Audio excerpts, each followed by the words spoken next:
함께 보면서 열매를 발하시는 하나님, 제목은 그렇게 제가 해서 무화과 나무 열매를 찾으시는 이 포도원 주인 마음을 우리가 좀 잘 기억을 해야 되겠다는 생각을 하면서 말씀을 드리려고 합니다.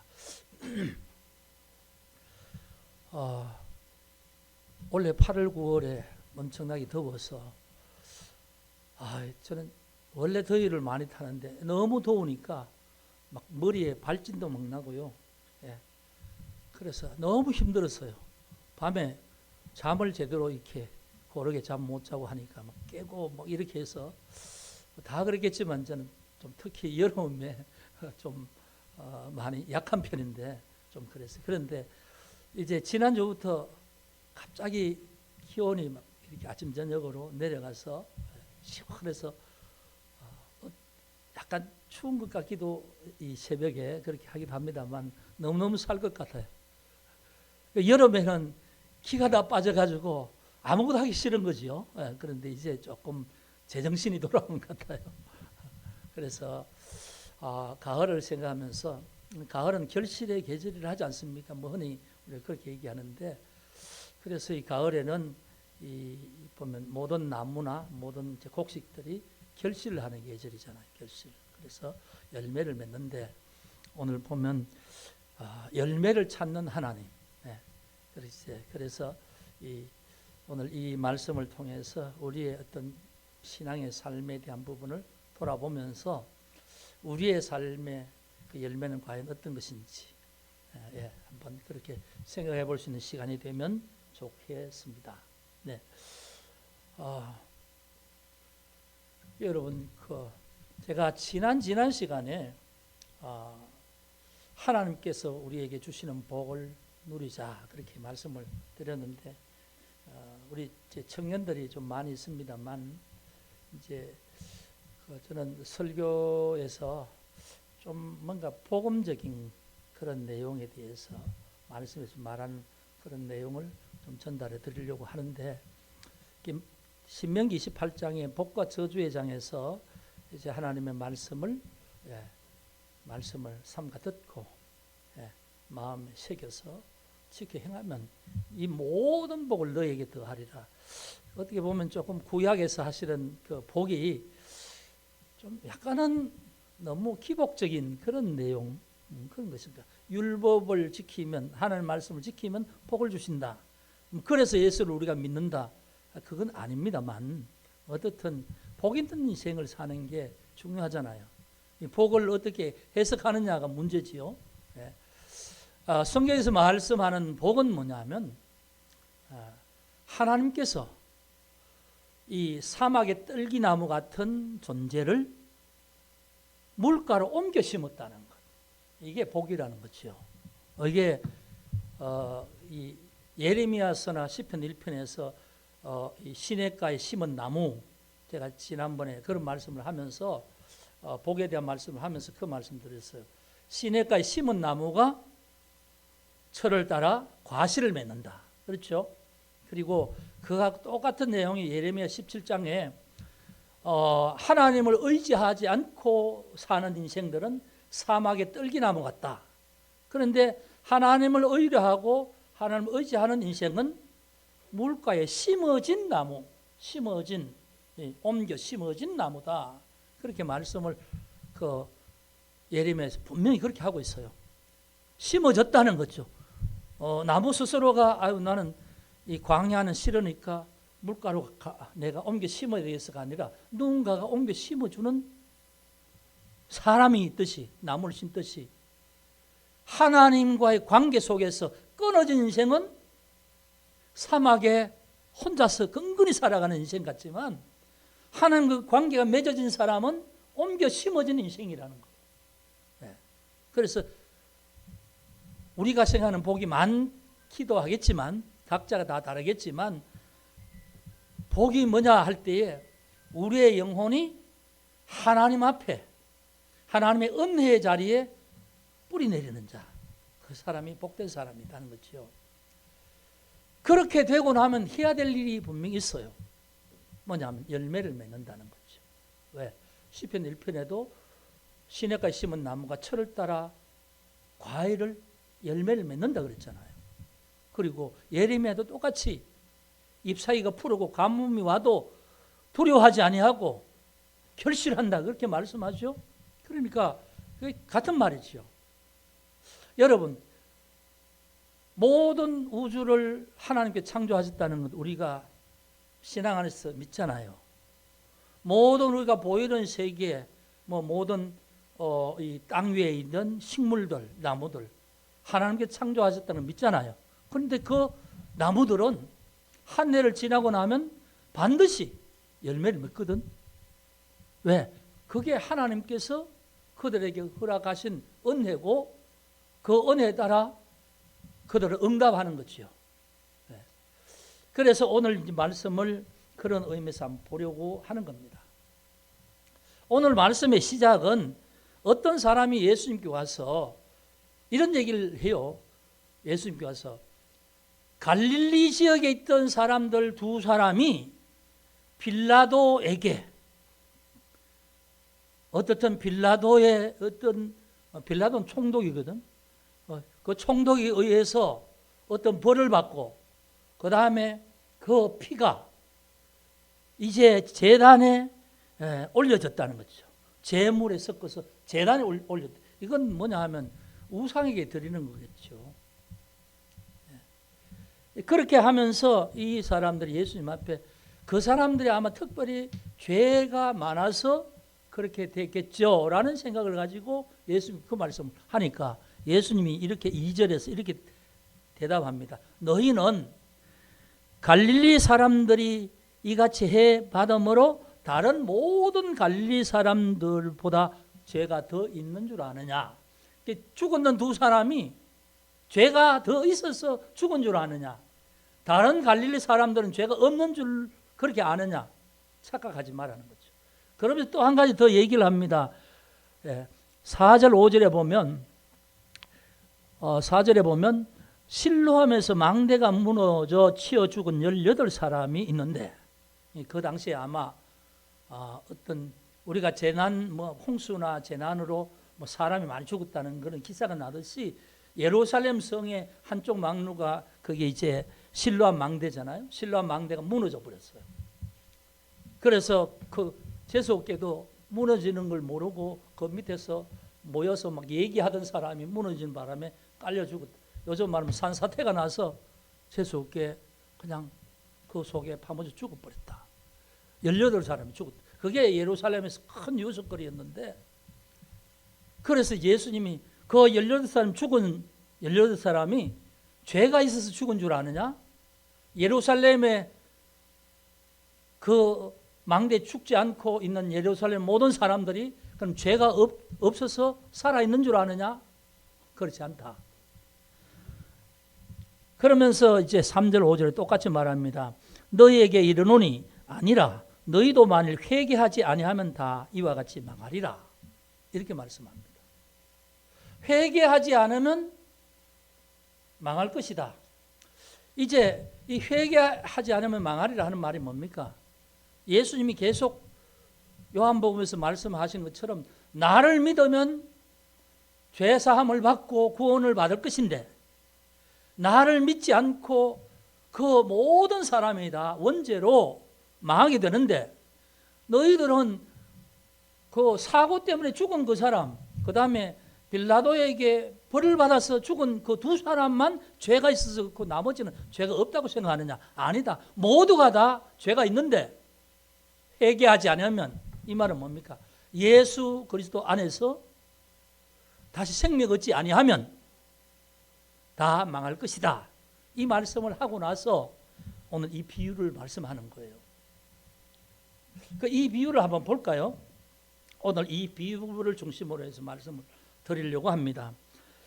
이에 이 비유로 말씀하시되 한 사람이 포도원에 무화과 나무를 심은 것이 있더니 와서 포도 열매를 구하였으나 얻지 못한지라 포도원 지기에게 이르되 내가 3년을 와서 이 무화과 나무에서 열매를 구하되 얻지 못하니 찍어버리라.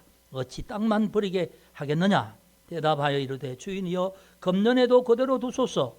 내가 두릅하고 거름을 주리니 이후에 만일 열매가 열면 좋거니와 그렇지 않으면 찍어버리소서 하였다 하시니라.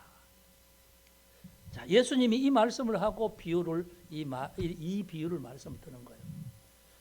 비유를 어떻게 말씀하느냐면 어떤 한 사람이 이 사람은 주인이 어떤 주인이 자기 땅에 근데 땅인데 어떤 땅이냐면 포도원에 무화과나무를 심었다. 여러분 그냥 쭉 읽으면 이게 무슨 의미인지 잘 모르시겠죠. 포도원에 무화과나무를 심었다. 포도원에 포도나무를 심어야지 왜 무화과나무를 심었어요? 네? 분명히 포도원이잖아. 포도원으로 조성된 밭에 무화과나무를 심었다. 그리고 이제 열매를 구하러 몇 번 왔어요. 몇 번 왔다는 말이 해마다 이제 한 번, 두 번, 세 번 왔는데 마지막 세 번째도 없었다는 거예요. 심고 나서 열매를 거둘 때 왔겠죠. 세 번 왔는데 우리가 열매를 1년에 한 번 그렇게 딴다고 보면 무화과나무는 뭐 또 그렇지 않지만 보통 1년에 한 번씩 수확을 하잖아요. 세 번을 왔는데 열매를 얻을 수가 없어. 그래서 땅만 버리니까 도끼로 찍어버리라. 이렇게 말씀하는 거죠. 그러니까 포도원 지기가 주인에게 주인이시여 기회를 한 번만 주십시오. 내가 올해 이제 이 무화과나무의 땅을 파고 거름을 잘 가꾸고 있으니 내년에 와서 열매를 거둘 때 열매가 없으면 그때 찍어버립시다. 그렇게 주인에게 간청하는 거예요. 그러니까 이제 여기까지 하고 비유는 마치지요. 이 비유에서 이제 여러 가지 의미를 볼 수가 있죠. 포도원 주인이 누구냐? 누구겠어요? 포도원 주인. 누구를 의미하겠어요? 하나님. 포도원 지기는 누구겠어요? 예? 예수님. 무화과나무는 우리. 이렇게 이제 비유해서 말씀을 보면 이게 무슨 의미인가를 알 수 있는데 여러분 저는 제일 먼저 말씀드리고 싶은 것이 뭐냐 하면 이 주인이 포도원에 왜 무화과나무를 심었을까라는 거예요. 포도원이라는 건 포도를 심어서 포도 열매를 수확해야 되잖아요. 근데 왜 포도는 심지 않고 무화과나무를 심었을까? 이게 이해가 안 되는 이유가 있습니다. 이스라엘 성경에 보면 이스라엘에서 중요한 나무들이 몇 가지가 나와요. 처음에는 감람나무, 올리브죠, 올리브. 우리가 올리브 기름로 찧어서 제일 먼저 이 기름을 받는 게 뭐냐 하면 엑스트라 버진 해서 이게 얼마나 비싼지 몰라요. 이게 뭐 대개 보면 요만한 병에 한 1리터도 안 되는 이게 뭐 3만 원, 4만 원 이렇게 되거든. 또 고급화해서 더 비싼 건요. 뭐 500g에 뭐 몇만 원씩 하고 뭐 그래요. 그만큼 귀한 게 올리브 기름이에요. 그러니까 이 성경에 나오는 이 당시도 구약에서부터 감람나무라면 귀한 나무예요.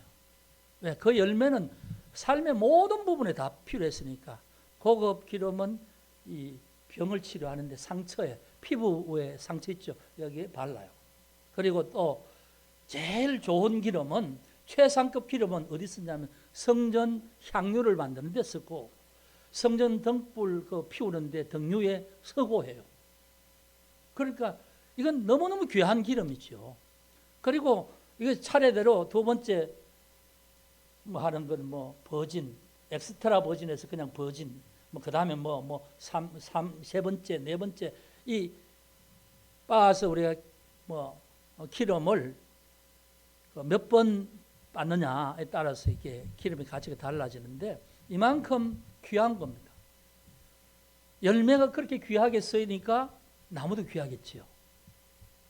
그 올리브 나무가 그렇게 귀한 거예요. 두 번째는 뭐냐? 포도가 귀한 거죠.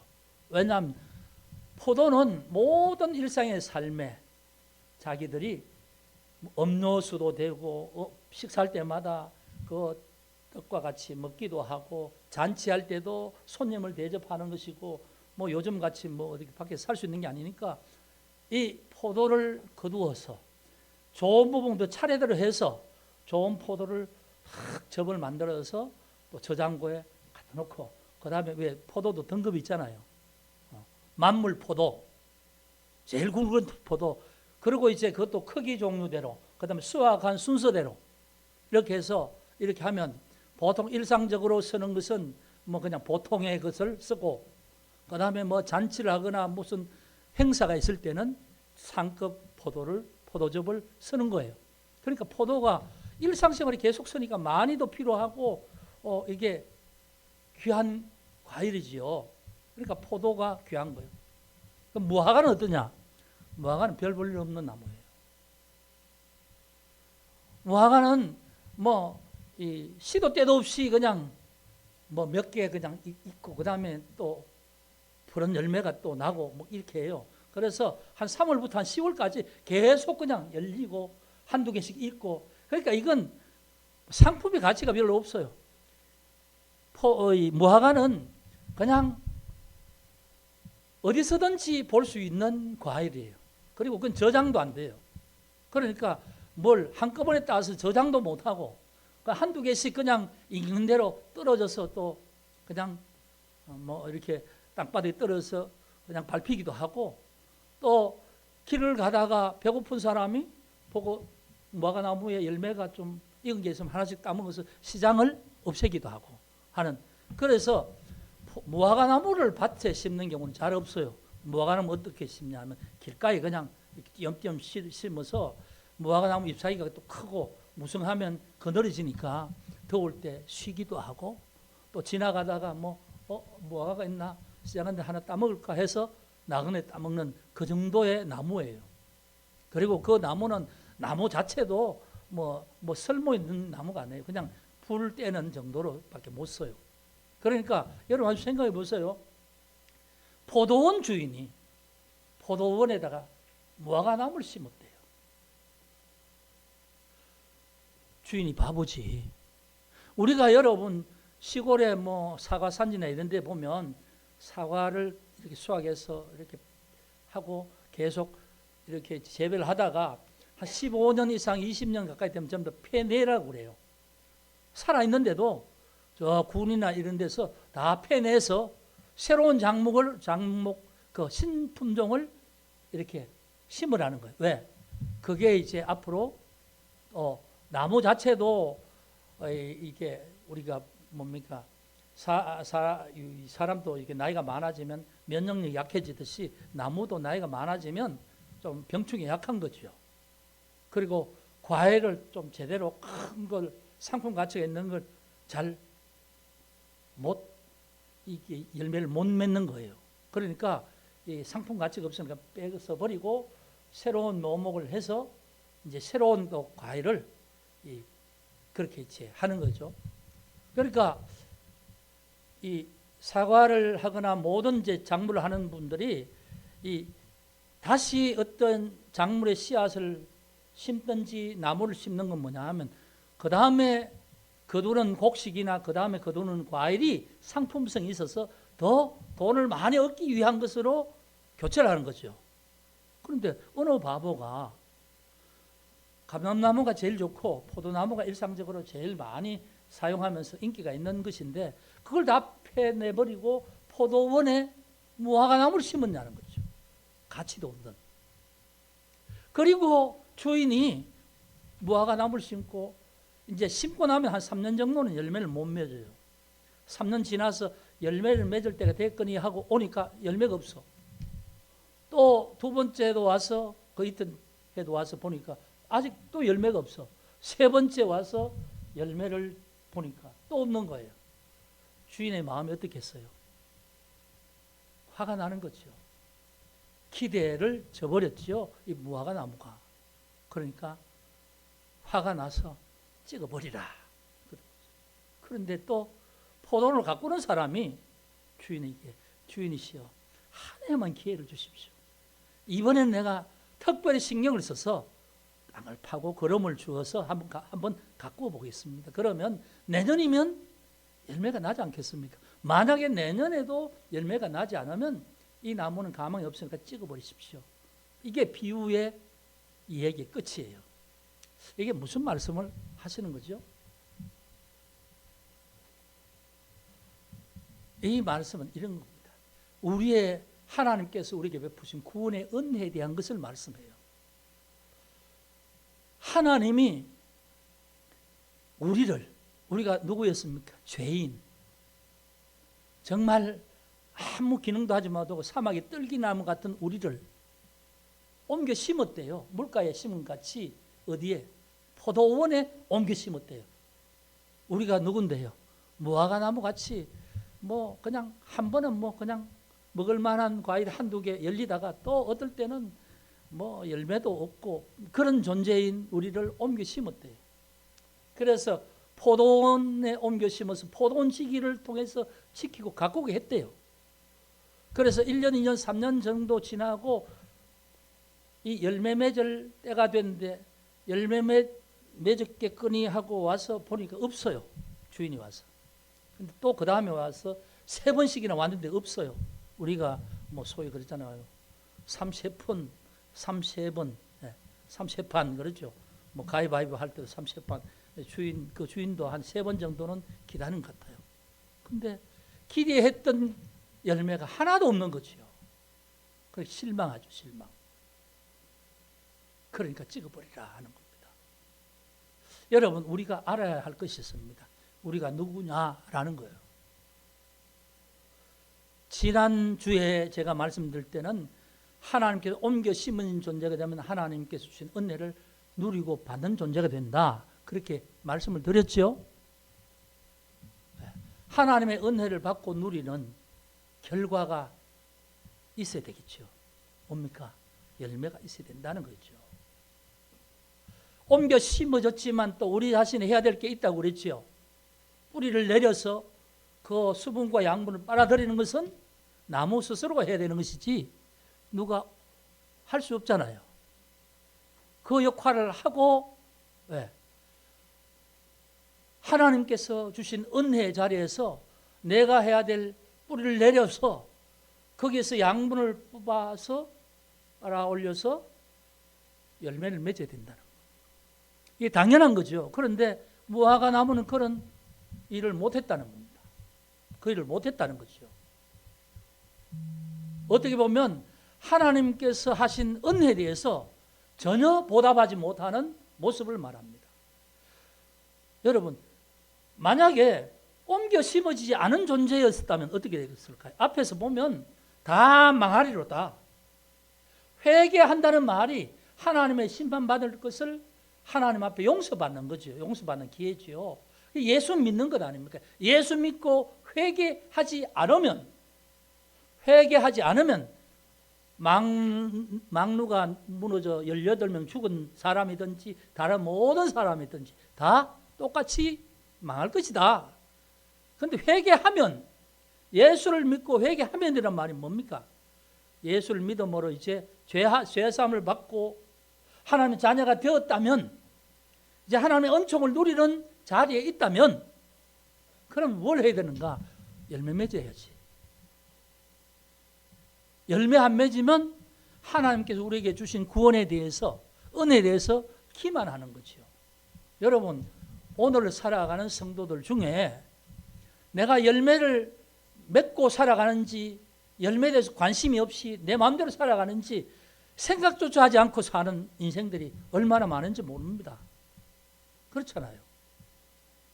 그런데 주님은 말씀을 하세요. 회개하고 옮겨 심은 것으로 끝나는 게 아니라는 거예요. 옮겨 심었으면 그 나무의 역할을 해야 된다는 거예요. 하나님은 무화과 같은 나를 귀한 밭에 포도원에 심었는데, 그런데도 무화과 나무가 열매를 못 맺는다면 무화과 나무는 주인에 대한 은혜에 대한 배신이지요. 그런데 그걸 알아야 된다는 거죠. 이 무화과 나무가 열매를 맺도록 3번이나 왔지 않습니까? 그러면 적어도 예, 6년이라는 시간이 지났어요. 왜냐하면 나무를 옮겨 심으면 그 해는 이 뿌리가 땅에 이렇게 활착을 해야 되고 그 한 3년 동안은 3년째쯤 되면 드디어 이제 땅에 양분을 뽑아들여서 과일을 맺는데요. 보통 일반적으로. 그러니까 한 5년 정도 됐다고 보죠. 심고 나서 한 2년이 지나고 3년째 한 번 와서 열매를 찾아요. 그 다음에 그 다음 3년째, 4년째, 5년째 이렇게 열매를 몇 번 찾는 거죠. 그래도 열매를 찾을 수가 없다는 거예요. 화가 나는 거예요. 찍어버리라. 요한복음 15장에 우리 예수님께서 말씀하시죠. 나무에 붙어있는 가지는 열매를 맺는다 그렇죠.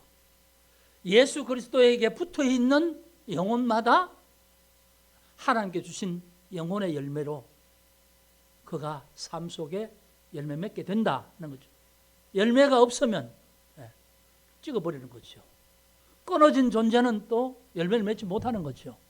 그래서 여러분 오늘 이 실망하시는 그 주인을 기억을 해야 됩니다. 우리는 우리의 영혼을, 우리의 어떤 죄인된 우리를 예수 그리스도 안에서 옮겨 심어주신 그 주인의 그 사랑을 우리는 알아야 된다는 거죠. 그리고 그 사랑에 보답하는 모습은 열심히 뿌리 내려서 양분을 끌어올려서 나 자신의 열매를 하나님 앞에 올려드려야 된다는 거죠. 그런데 하나님은 기다리고 계시지요. 우리가 그 열매를 맺기를. 그런데 그 열매를 못 맺어서 하나님이 찍어버리려고 하실 때에 중간에 서서 그걸 가로막고 다시 한번 기회를 달라고 하시는 분이 있어요. 보좌 우편에서 우리를 위해서 우리의 연약함을 중보하시는 그분, 예수님이시죠. 우리는 사실 하나님 앞에 구원받았지만 구원받은 그 모습으로 살아가지 못합니다. 오히려 하나님의 진노 가운데 우리의 사는 삶이 노출되어 있는 부분이 얼마나 많은지 모릅니다. 그런데 심각한 것은 그렇게 하면서도 그게 진짜 하나님이 얼마나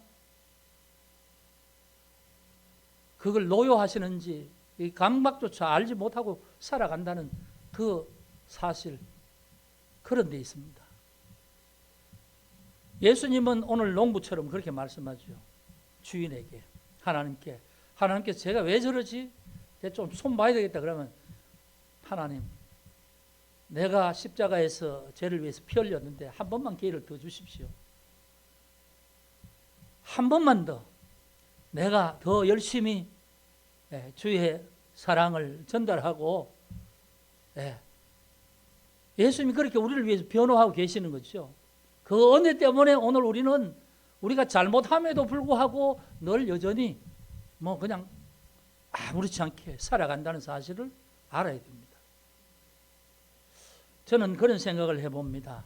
지난 제가 주에 10월 27일 우리 모든 한국 교회가 연합해서 연합 예배를 드리자.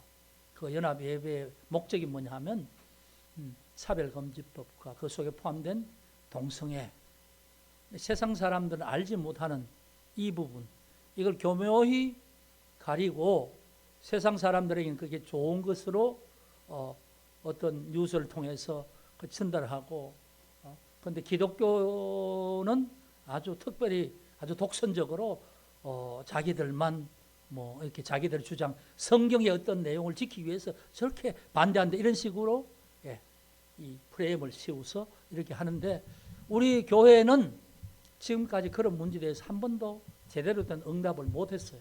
왜냐하면 교회가 이 캐톨릭이 교파가 다 나누어져서 교파식이 다 다르고, 신앙의 노선에 따라서 진보니 보수니 이렇게 해서 서로를 비난하고 서로의 어떤 약점을 공격하기 바쁘고, 또 교회는 교회마다 교회 안에서 목회자와 또 장로님들끼리 화합하지 못하고 분열하고 다투고 이런 모습이 너무나 많이 노출되고, 우리가 사실은 교회가 사회에서 많은 일을 하지만 그 많은 교회가 하나님의 이름으로 하는 모든 일들은 온데간데 없고 그냥 표면적으로 우리가 잘못하고 있는 그런 삶의 모습 때문에 이 시대는 교회가 비난의 대상이 되잖아요. 그런 것 때문에 교회 스스로가 제대로 서 있지 못하기 때문에 뭐 어떻든 좀 세상적으로 하나님께서 기뻐하지 않는 일이 하나가 되지 못하고 우리의 어떤 의사를 통일된 모습으로 발휘하지 못하고 이렇게 했단 말이에요. 이게 뭐냐 하면 하나님 앞에 우리가 개인도 마찬가지. 개인도 하나님 앞에 우리가 올려드려야 될 열매를 올려드리지 못했다. 교회가 교회 역할을 하지 못했다. 열매를 드리지 못했다는 것. 그래서 10월 27일에는 모처럼 차별금지법에 대해서 정말 소수의 목회자를 기도하는 가운데 하나님 주신 이 뜻을 모아서 이 한국교회 지금 이 모든 10월 27일 연합에서 빠진 교단은요 지금 저기 기독교 장로이죠. 기독교 장로. 거기는 원래 사회 참여, 이 복음이 아니고 사회 참여에 대한 좀 정치적인 이슈 이런 데 관심을 가지고 있기 때문에 이거는 그쪽으로 이제 그 자세를 그쪽으로 취하는 거죠. 그리고 감리교는 교단 내부 상황이 너무 복잡해서 총회장도 못 뽑았답니다, 이번에. 그러니까 이런 부분을 좀 결의를 못했겠지요. 어쨌든 그 외에 한국교회 거의 대다수가 다 연합한 겁니다. 그래서 저는 개인적으로는 참 기쁜데 10월 27일 날 서울에 이제 지금 뭐냐 하면 서울에 모이자는 거거든요. 그게 이제 그 말씀하는 모든 내용이 뭐냐 하면 그럴 수 있는 사람 다 서울로 예. 그 차별금지법을 반대하는 사람은 다 서울로 이런데 뭐 우리 교회는 서울로 할 수 있을까? 제가 차를 가지고 갈 자신이 없어요. 당일 가서 당일 오는 것. 예. 그래서 지금 기도 중에 있는데 뭐 정 못 가면 여기서 온라인으로 예배하고 우리 헌금을 그 연합하는 거기에다가 한번 주일값 한번 드리고 뭐 그렇게 할까 생각을 하고 있습니다. 어쨌든 이것도 하나의 그런 모습이라는 거죠. 우리가 당연히 맺어야 될 열매를 못 맺었다는 거죠. 그럼 여기서 이제 좀 정리를 합시다. 그러면 오늘 나는 하나님 앞에 어떤 열매를 맺어왔는가라는 거예요. 내가 하나님 앞에 생명을 얻고 하나님의 자녀로 내가 하나님을 고백하면서 오늘 살아가는 내가 오늘 이 모습 속에서 열매 없음을 한탄하시는 그분 앞에서 나는 내 삶의 열매를 어떻게 맺었는가? 여러분, 이건 한번 생각해 봅시다. 예수 믿고 나서 나로 인하여서 누구 한 사람 예수 믿게 한 사람 나를 통해서 내가 예수 믿었기 때문에 나의 전도거나 나의 삶이나 뭐 나의 영향력 때문에 교회 안 가고 예수 안 믿던 사람이 예수 믿었다. 그렇으면 여러분 본전을 한 거예요. 내가 우리 가정에서 예수를 안 믿는 가정에서 예수 믿어서 나로 인하여서 하나님 앞에 우리 가정이 우리 자녀가 내 친구가 누군가가 나로 인하여서 뭔가 하나님 앞에 또 새로운 어떤 영향력을 받았다. 그런 게 있습니까? 네, 여러분 그런 걸 한번 돌아보시란 말이죠. 여기서 말하는 영혼은 열매는 무슨 우리가 무슨 열매를 뭐 사과를 맺겠어요, 감을 맺겠어요. 그게 아니라 우리의 삶에 하나님께서 옮겨 심어진 그래서 포도원지기가 정성껏 나를 오늘 여기까지 자랄 수 있도록 그렇게 수고했다면 나는 무슨 열매를 맺었는가? 이건 각자의 몫입니다. 그러면 지금까지 있는 열매가 있을 수도 있고 없을 수도 있겠죠. 왜? 관심을 안 두고 살았을 수도 있어요. 그냥 내가 믿기에도 극복했다면 내가 남을 위해서 뭐 할 수 있는 그런 어떤 그런 힘이 없었을 것 아닙니까? 그러니까 내가 내 믿는 것도 근근히 믿었다면 남에게 예수 믿도록 한 사람의 영혼에게 영향력을 끼치고 그렇게 하지 못했다면 여러분 다시 한번 시작하면 되는 거예요. 왜? 주님이 다시 한번 기회를 주신다고 하셨지 않습니까? 다시 땅을 파고 걸음을 주겠으니까 다시 내년에 열매를 찾아서 그때 없으면 그때 찍어줘서 그러지요. 그러니까 만약에 그런 어떤 내 삶의 열매가 참 있나 없나? 아무리 생각해도 그렇게 생각되고 나도 아직 확실하게 뭔가 내 스스로가 뿌리 내리지 못했다고 생각할 때 여러분 뿌리 내릴 수 있는 기회를 주신 거예요. 시간을. 양분을 끌어들일 수 있는 시간을 주신 거예요. 열매 맺을 수 있는 시간을 기회를 주신 거예요. 그러니까 다시 한번 힘을 내서 하나님의 은혜 안에 뿌리 내리면서 하나님의 생명수를 내가 흡수하면서 다시 한번 내 예수 믿는 내 인생에 가지의 열매를 맺을 수 있는 기회는 아직 있다는 거죠. 그렇다면 열매 맺을 수 있는 방법이 뭔가? 뭘 해야 될 것인가? 나는 누구를 전도해 봐야 되겠다. 누구에게 정말 누가 어떻게 힘든 삶을 살면 내가 예수 믿는 자로서 그를 위로해야 되겠다. 상담해야 되겠다. 그를 정말 작은 것으로나마 내가 그를 도와야 되겠다. 여러분 열매 맺기 위한 나의 삶을 다시 한번 점검해 보시라는 거죠. 그것만 해도 하나님께서는 다시 우리를 기뻐하실 줄 믿습니다. 아무 생각 없이 그냥 아무 느낌 없이 그냥 살아가는 그런 것이 아니라 예수 믿는 내가 정말 신앙인으로서 삶의 열매를 어떻게 할 것인가?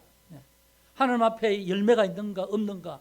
없다면 어떻게 할 것이고 내가 열매가 있어서 하나님께 들을 수 있게 됐다면 감사한 일이죠. 그렇게 하나님 앞에 나아가며 고백할 수 있는 것입니다. 여러분 열매 맺는 방법은 각자의 몫입니다. 각자가 다 삶이 다르고 그 환경이 다 다르니까 자기의 환경에서 내가 하나님 앞에서 열매 맺는 길이 무엇일까를 생각해 보면서 그 일을 위해서 내가 어떤 수고를 할 것인가, 어떤 노력을 할 것인가, 그것을 여러분 이 가을에 시작해 보시기를 주의 이름으로 축복합니다. 그렇게 될 때에 여러분을 보며 실망하는 포도원 주인이 아니라 비록 무화과나무 같은 나를 포도원에 심었을지라도 그를 이미 손해 보시려고 생각하고 주인은 포도를 심지 않고 무화과를 심었는데 그럼에도 불구하고 내가 무화과로서 나무를 볼품 없지만 최선을 다해서 열매를 맺는다면 주인이 그것을 보고 기뻐하시지 않겠습니까? 여러분 이 가을에 기대를 저버린 나무가 아니라 열매 맺어서 주인의 마음에 흡족함을 드릴 수 있는 그런 우리가 되어야 되지 않겠습니까? 여러분 이 가을이 여러분 하나님 앞에서 그런 가을이 되기를 주의 이름으로 축복합니다. 기도하겠습니다. 아버지 하나님 감사합니다. 이제 가을이 되어갑니다. 결실의 계절입니다. 하나님 오늘 열매 없는 무화과 나무를 향해서 노여워하시는 포도원 주인의 모습을 보면서 이 비유로 말씀하신 포도원직이 되신 예수님 다시 한번 기회를 주신다고 하셨으니 우리의 삶을 돌아보며 우리가 포도원에 옮겨진 무화 같은 우리가 참으로 과거에 어떤 열매로 하나님을 기뻐하시게 했는지를 돌아보고 생각하게 하여 주옵소서. 아니면 오늘 내가 내 인생에서 어떤 열매를 맺을지를 생각하면서 그 열매를 위하여 다시 한번 힘을 내어 움직이고 노력하며 기도하며 주의 말씀을 묵상하는 그런 저희들 되게 하여 주옵소서. 그래서 내년 때에 열매를 통해서 하나님 앞에 나아가며 다시 실망시키거나 찍어버려야 되겠다 하시는 진노의 음성을 듣지 않게 하여 주옵소서. 하나님 오늘도 저를 붙들어 주심을 믿습니다. 영광을 받아 주시옵소서. 예수 그리스도 이름으로 기도합니다. 아멘.